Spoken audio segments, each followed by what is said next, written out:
I'm billionaire. కొన్ని సంఘటనలు మనమే చూస్తాం ఎక్కడికి పోయినా కానీ, మనం అని ఉంటామండి. మనకు సంబంధం లేని మ్యాటర్ మనకు అవసరం లేదు. ఉన్నామా వచ్చినామా మన పని ఏం చేసుకున్నామా వెళ్ళిపోయినామా అట్లుంటే హైలైట్ అండి. కానీ అందులో కూడా డామినేషన్, ఒక్కొక్కరు మనం లైఫ్ని చులకనగా చూడడం ఏదో అనుకొని ఇక వాళ్ళ లైఫే లేదు. ఇప్పుడు తెలుస్తుంది కానీ ఒక ఫ్యామిలీ అంటే ఒకరు ఎట్లా లివింగ్ చేస్తారో దాన్ని బట్టి మనకు ఆటోమేటిక్గా తెలుస్తుంది కదా ఎవరు ఎట్లా ఉండాలనేది.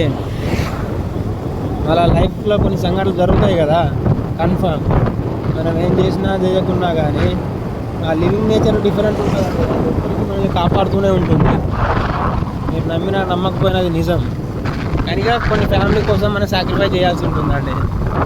మనకే అనిపిస్తుంది కొన్ని ఎక్కడ నెగ్గాలో కాదు ఎక్కడ తగ్గాలో అన్నట్టు. కొన్నిసార్లు మనకు కూడా సేమ్ అనిపిస్తుంది, కానీ ఒక్కొక్కసారి బాగా అనిపిస్తుంది. ఈ లోగో క్లాస్ వాళ్ళు కూడా, లో క్వాలిటీ వాళ్ళు కూడా మనల్ని మాట అంటారు రాని అప్పుడే అనిపిస్తుంది వేరే మనమే సపరేట్ ఉండాలని. ఇలా క్యాస్ట్ గురించి కాదు, దేని గురించి కాదండి, మనీ గురించి.